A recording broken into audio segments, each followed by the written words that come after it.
આપના બધાના પાસે એક આર્કાઇવ હોય છે, તમે બધી વિડિયો જૂની સાચવી રાખો છો.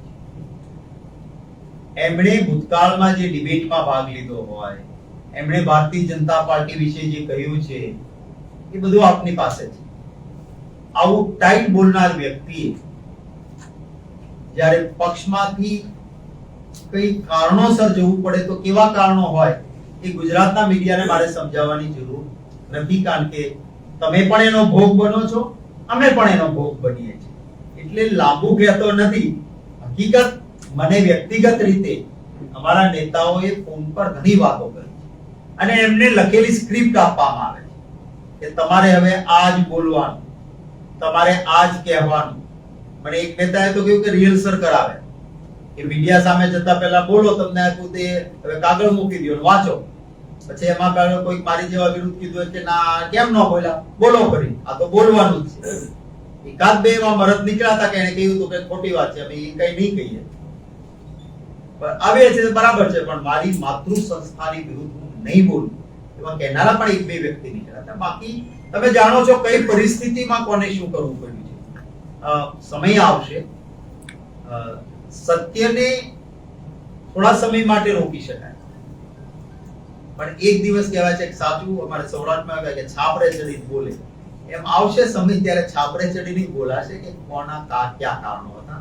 મારી સાથે ગઈકાલ સુધી રહેલી વ્યક્તિને આજે હું એની કોઈ મજબૂરી, ભાજપે એનું નાક કાન જે દબાવીને કર્યું હોય એ સમયે કાલ સુધી જે મારો હતો ને સારો હતો, આજે એના વિશે ગાળાગાળી કરવી એ મારી કે મારા પક્ષના સંસ્કાર નથી. હું એવું નથી કહેતો, મેં જનરલ વાત કરી જે જોડાય છે બધા.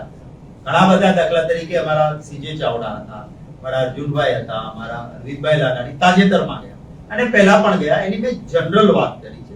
હું કોઈ આજે જોડાયા છે નથી જોડાયા, પણ તમે સ્ક્રિપ્ટ વાંચો, સ્ક્રિપ્ટ જુઓ તો મોટા ભાગનાની સ્ક્રિપ્ટ સેમ રહે છે. એટલું જ નહીં, કેટલાક ત્યાં ગયેલા લોકોના અમારા વાત કરવાના વ્યવહાર તો રહેતા હોય છે અને એ વાત કરવાના વ્યવહારમાં કે પણ મારો એ સ્વભાવ નથી કે કોઈ વાત કરી હોય એને રેકોર્ડ કરી લેવી, એને વાયરલ કરવી અથવા એનું નામ મીડિયામાં આપી દેવું.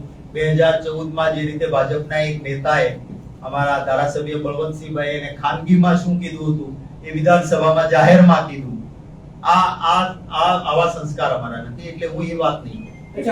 કોંગ્રેસે આજે એવું કીધું છે કે ભાઈ રોહન ગુપ્તાના પારિવારિક સંબંધો ભાજપના અજય પટેલના પારિવારિક સંબંધો સાથે ધંધાકીય હતા અને રોહન ગુપ્તા જે કોંગ્રેસની ગુપ્ત માહિતી લીક કરતા, તો આ આક્ષેપો સાચા છે? કોંગ્રેસે જ્યારે ઉઠાવ્યું નહીં, તમે જાણો છો કે ભૂતકાળમાં મીડિયાએ કેટલીક બાબતો ઉજાગર કરી, તમે જાણો છો, અને એ વસ્તુમાં એમણે પણ સ્વીકાર કરીને કઈ વિડ્રો કરેલું. તો આ બધું ભૂતકાળ છે. હું એમાં બહુ લપન છપનમાં પડવા નથી માંગતો. મારો વિષય આજનો છે, એના ઉપરના પ્રશ્નો હોય તો જ્યારે રોહનભાઈ પેલા ચૂંટણી લડવાથી ઇનકાર કર્યો હતો ત્યારે એમણે એવું કીધું હતું કે 3-4 નેતાઓ વારંવાર હેરાન કરી રહ્યા છે અને મેં મારા પ્રમુખને નામ જોડ ફરિયાદ પણ કરી છે. આવી કોઈ ફરિયાદ એમણે કરેલી?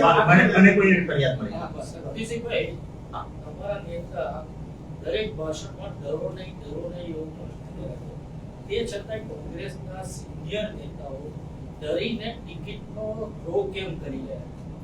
રાહુલ ગાંધીજી સમગ્ર દેશમાં યાત્રા દરમિયાન કહે છે ડરો મત, દરેક દેશવાસી, અને એ પોતે ડર્યા નથી.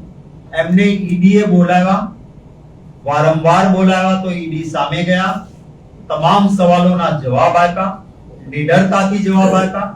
સોનિયાજીને પણ બોલાવ્યા તો સોનિયાજી પણ ગયા, ડર્યા નથી, ડરતા નથી. હું સલામ કરીશ મારા લાખો કાર્યકર્તાઓને, મારા ગુજરાતમાં પણ ઘણા એવા છે જે નથી ડરતા.